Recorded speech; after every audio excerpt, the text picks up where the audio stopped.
Hello class, this is for our drawing class. This is going to be a demonstration of drawing assignment number 5. Just to give you a heads up, we're also going to have a midterm drawing assignment that I'll be sending out very soon.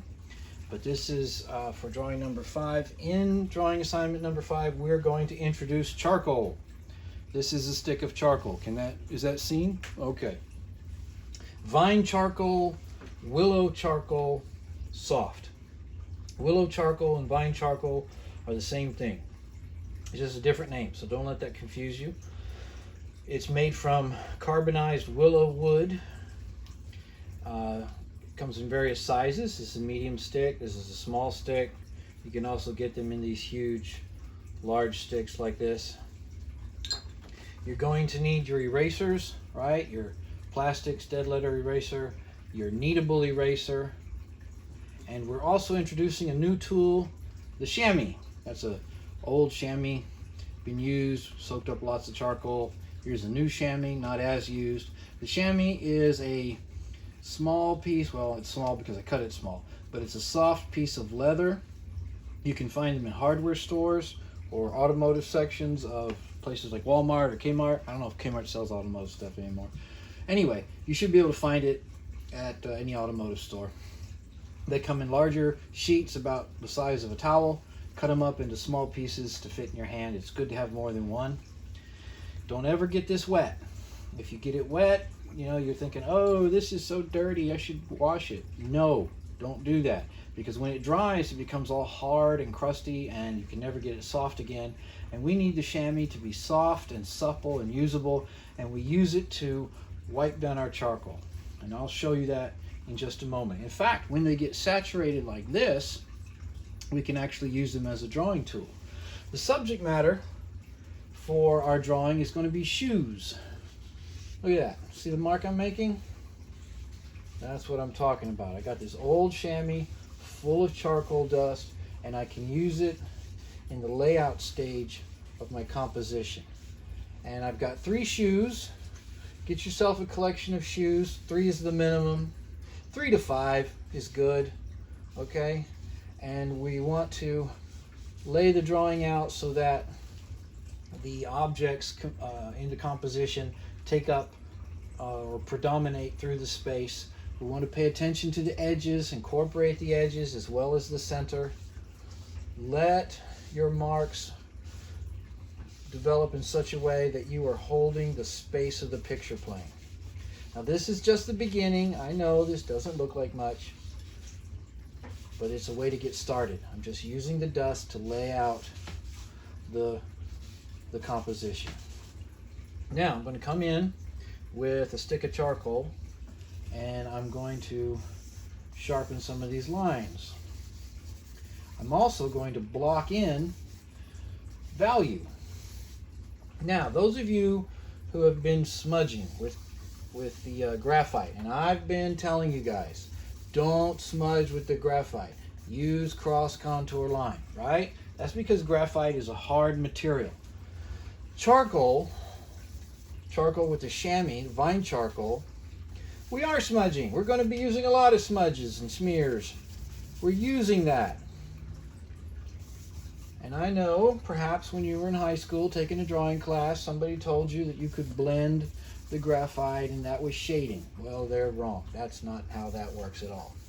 Smudging the graphite makes the space and form of what you're drawing go flat, and it just looks dirty. But charcoal is a completely different material and works a different way, and we will be using the chamois to block out values and build up what is called patina. And let me show you what I mean.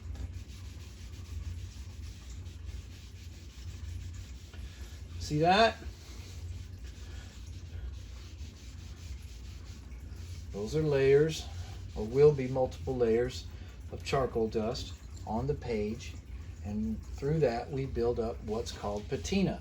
I'm using the patina to create contrasting value. Now we've been talking about value, contrasting value, as a means of developing form as well as space.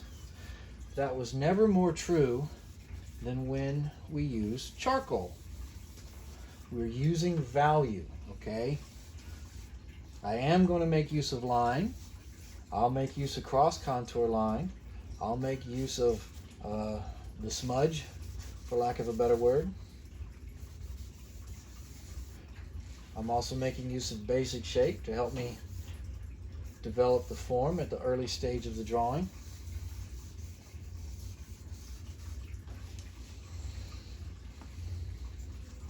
But it's principally about value, light and dark, contrasting values, using value to build form and space. Now, what I'll do next is I'm going to, let me wipe down a little bit of what I've done here. I'm going to focus on one of the shoes. I'm going to focus on this boot here on the right hand side, this old work boot. I'm going to focus on that so you can see me develop the drawing to a more finished state. And of course the idea there is that you can do the same all across the drawing. Now, let's talk about erasers for a moment. I've shown you how to use a chamois to wipe down an area, to create softer values or softer transitions between values, how to de-emphasize a line. Okay, the charcoal is very soft, very mutable, and responds very well to the chamois. What if I've got an edge that I need to clean up?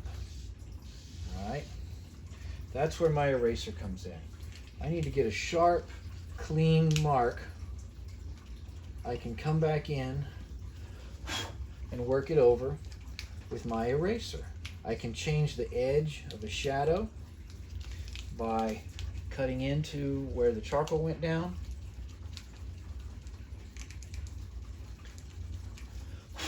I can even come in and change the value of an area by cutting back into it with this Stedtler eraser. And that's its benefit. That's what it does. It does it very, very, very well. Your kneadable eraser. Your kneadable eraser is, generally speaking, not going to give you those hard cuts like the Stedtler or the plastic eraser will. What the kneadable eraser can do is mop up an area. Or let's say I have a dark area that I want to change the value of. Let's go over here. Change the value of slightly. I can daub it, and see, I'm picking up charcoal. I'm picking up some of the dust, and I'm making a smaller transition, a lighter transition. I can use the charcoal like I would a piece of graphite and make specific lines. I can also just lay down an area of dark and then come back in and manipulate it, change its value, change its edge. The other good thing about the kneadable is you can make tight little edges or little points, and you can come in and get very small areas done. So that's some of what you can do with the tools at hand. All right, so the idea is that we are manipulating the range of values, the dark and light, the relationship between the dark and light. We are manipulating that by pushing the dust around. You know, you make a mark on your page, that's just charcoal dust. You push that around, you manipulate how light or dark it is, and it is the value transition that creates form. I do make use of contour line. I do make use of cross contour line. But at this stage of the drawing, it's more about trying to block in dark and light.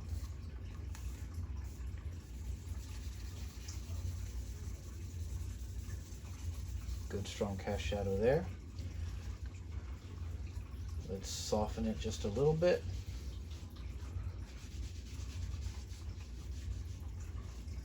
You can begin to see how this works.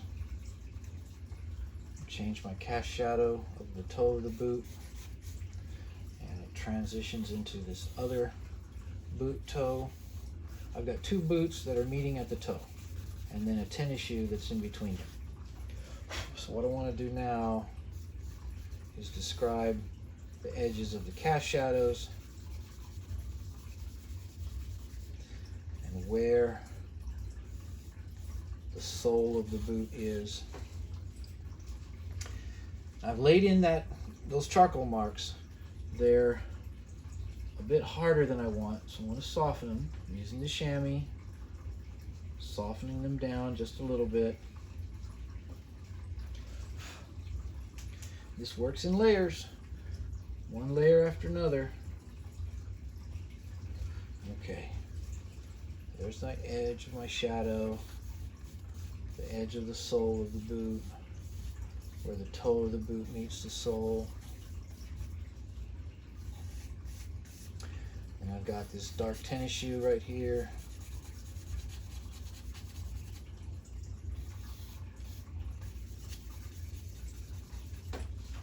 Positive, negative, okay? Positive because it has mark on the paper, negative because there's not as much mark on the paper or any mark on the paper. Positive, negative. It's a positive, negative spatial relationship. What's interesting about this and why I'm pointing it out is because over here, what is a negative area, no mark, actually reads as a positive form. It reads as if there is a form there because of the juxtaposition to the darker value that's over here to the left. The charcoal drawing can be just as detailed as you can make it.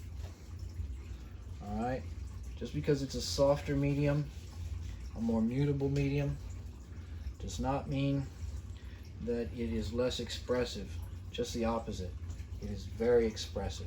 We can use it, we can manipulate it, and make a highly realized or resolved image, surface. Okay, it can do a lot. Charcoal is a great, great, great medium. Now, there does come a point in the drawing, and we haven't really reached it yet. I'm going to artificially accelerate the process here. There comes a point in the drawing when there's so much dust on the surface of the drawing that it becomes difficult to assert a fine edge or a hard edge. Now, we're not there yet, I'll admit that. That would be several hours down the road, actually. But I'm going to punch up an area so we get it close. Anyway, when it reaches that point, you know, you're pushing around the dust, you're laying on the dust, you're drawing the dust, you're wiping dust to tone it down, you're redrawing, you're wiping some more, you're redrawing some more. And yes, working in layers is the way this process is supposed to go.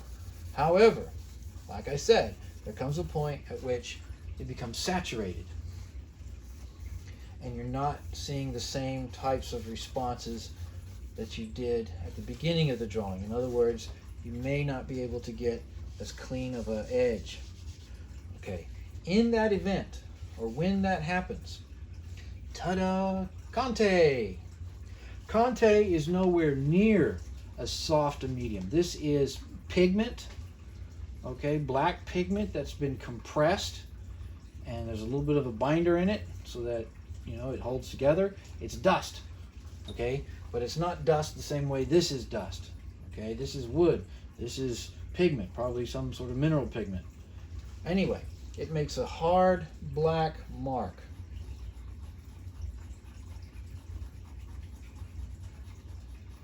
This is where our cross contour line comes into play. Let's say I've done a very developed layout or underdrawing. I've been working on this for hours. I've got a detailed image of my boot going, and I've reached a point where I'm not getting as clean a response from the charcoal as I might want.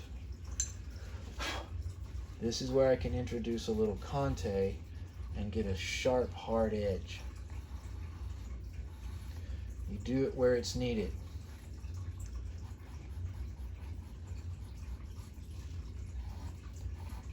I will send you some examples of drawings that I've done this process or use this process to create, execute, develop. Anyway, some examples that are going to be more further along than my demonstration example would be. You can already see form starting to develop. Look at that. Cast shadow, form of the toe, the tongue of the shoe, the side of the shoe. There's a box behind my shoe here. It's actually a box of latex gloves. And there's some sort of container behind the box. You want to pay attention to form, guys. Form. You also want to pay attention to space. What is happening around the objects you're drawing? The space is a part of the composition as well. All right? Use the cast shadow to tell the viewer where the ground plane is. Think about your setup and what's happening behind your shoes. Be purposeful. Be deliberate. Be specific. Develop the background as part of the composition as well. You know, doesn't matter what those things are. I know what they are. But what they are in the drawing is space. Space. Okay? Space. And if I need to come in and sharpen all of that, or get a sharper, harder mark, once I've developed it to a point with the charcoal, I've taken it as far as I can go with the charcoal. I can't go any further. Then I can come in with my Conte. Short cross contour marks to develop value. Value develops form and space. You need to just drill this into your head. Value develops form and space. We are creating form and space using contrasting values.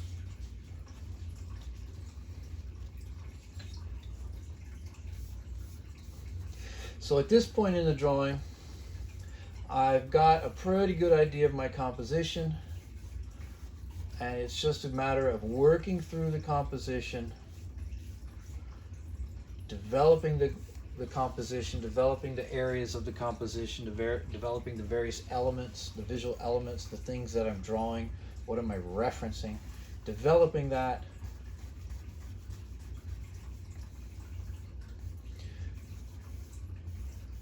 okay, so that we have a believable group of shoes.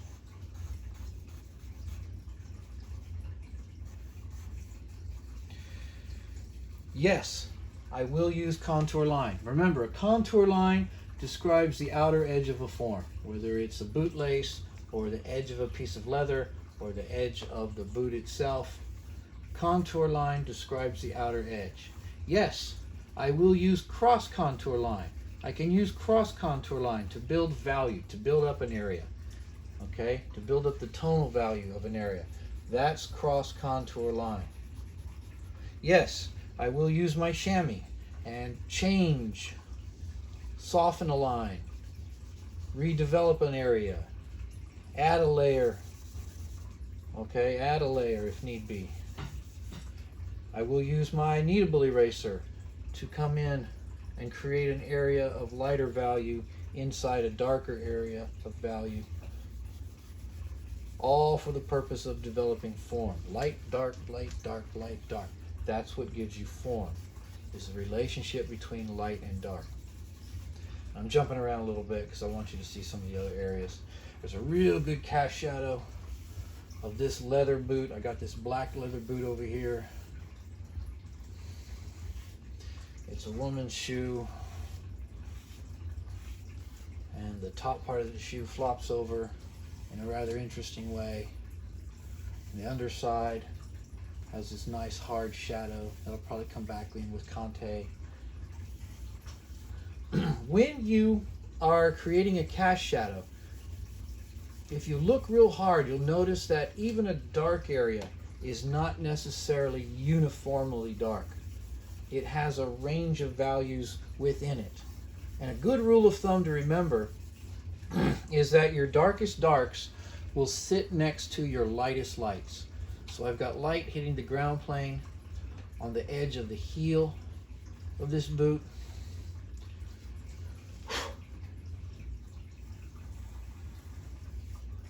But inside the cast shadow, there's a range of values occurring. Okay? And I can use mark to build up that value. I can use the chamois to decrease the value of an area. And when I'm ready, when it's needful, when there's nothing left to do, I can pick up my Conte and make a good, sharp, hard edge. The Conte marks are erasable, but you've really got to work them over with your trusty little stud letter here. And even when you do that, you'll still have some residual mark that you won't be able to get rid of. It's not like the charcoal. It's not as soft or as mutable as the charcoal. Now, that's a good undersketch. You can see what's going on here. You can see I'm developing the underdrawing. We've got a basic sense of form. We've blocked out strong contrasting values. And then from here, it's just a matter of developing the smaller value relationships. Okay? And I can use a combination of Conte and charcoal to do that. Let's talk about the nature of the material for a minute. Charcoal dust smudges. It's soft, it's dry, it changes just by breathing on it, okay? All right, all I have to do is rub up against it and it just alters the drawing entirely. The Conte is not as bad as that. It's not as soft, it's not as hard, it's not as dry, but it'll smudge too. So what do we do about smudges? Ta-da! Workable fixative. It's on your supply list. If we were meeting face-to-face this semester, I would have already demonstrated a long time ago how to use this. We'd be using it on our graphite drawings to keep them from smudging. When you turn it in, when students turn in drawings to me that aren't, don't have workable fixative on them, they tend to smudge in ways that the student did not intend for them to, and it's just difficult for everybody. So I always ask my students to apply fixative to their finished drawings, and I'll just talk you through it. You put 3 coats on this. All right, let's say this is finished. Let's say this is a finished drawing. I would take it outside, to a well-ventilated area. Outside's well-ventilated. And I would apply 1 basic coat. I'd be about 10 inches away from the drawing and just spray it over real fast. Just get a coat going, just 1 solid coat. All right, let that dry. Once that dries, takes about 5 minutes or so, I'd come in with a second coat. This time I'm about 6 to 8 inches away, and then again, just a second light dusting all over the drawing. Let that dry. 5 minutes later, I come back for a third coat, only this time I'm about 6 inches away, and I'm spotting. Where the darkest areas are, spot, spot, spot, spot, spot, spot, spot, spot, spot, spot. Okay, I'm just spotting. What you don't want is to concentrate on one area of the drawing with this is a jet spray, right? Aerosol spray. If I was to concentrate on one area of the drawing with a steady stream of the fixative, it would begin to pool and drip, and I would have this mark or a stain on the drawing that I couldn't get rid of. So don't do that. All right, don't let the material, don't let the fluid puddle up on the drawing. Just spot. All right, 2 coats, 1 coat, second coat, third coat, spot, spot, spot, spot. And then it's done, then it's dry, then it's fixed. Now, it's workable fixative, so what that means is, if I come back with an eraser, even after I've fixed it, I can scrub out, I'll be breaking up the fixative surface, but I won't be able to entirely get rid of the marks. I can't get it totally back down to paper. Well, why would you want to, Lyles? Maybe you want to rework the drawing. Maybe you thought you were done and then took a second look at it a few hours later and go, oh, I need to rework that area. You can work back on top of it. Let's say you want a very highly developed, image where you just want to keep going with it. Okay, you can actually layer it up, call this an underdrawing, put some spray fix on it, and then work back on top. Okay, and you're not going to saturate the paper as much with the charcoal or the Conte because it's got this layer of workable fixative. So it can also be a way to extend your time in terms of developing a drawing. What else can I tell you? Class, I want you to keep something in mind. This is a demonstration. This is not a finished product. Okay, this would need several more hours of work. I would develop it up a little further. So this is not to be thought of as a finished drawing. Okay, don't try to copy Professor's style. If I draw it the way he draws it, maybe I'll get a better grade. No, that's not the point. This is a working demonstration drawing to show you technique and to show you process. I want you to get a good, solid sense of form and space. Use value to build form and space. Use charcoal, okay, like 90% of the drawing is charcoal, and then you can come back and introduce a little bit of Conte to help you develop an edge, or to tighten up a line, or to get in and do some detail work that maybe the charcoal wouldn't let you do. All right? Get the experience of working with the material. Heads up, this is number 5. I'm also going to be sending out a midterm drawing assignment very soon, where you will have an option of drawing materials. You'll have an option of using graphite, ink, or charcoal. That's for the midterm drawing. Okay. Drawing assignment number 6, we're going to be dealing with the human head. I will send you some tutorial materials about that. I'll make another tutorial video for that, and we'll be drawing the human head. And I'll break it down for you step by step. It's not intimidating. We can do it. You can do it. I can do it. We can all do it. We just have to learn how. Okay, so charcoal, Conte, chamois, all right, erasers. This is drawing assignment number 5. Shoes. That's the subject of the drawing. Here, look. Shoes. That's the subject matter. Make an interesting arrangement, a still life setup. Use shoes. If you want to include some other items, that's great. You can do that. Give yourself a background. Make it interesting. But the predominant subject matter in the drawing is shoes. Minimum of 3 shoes. You can use more.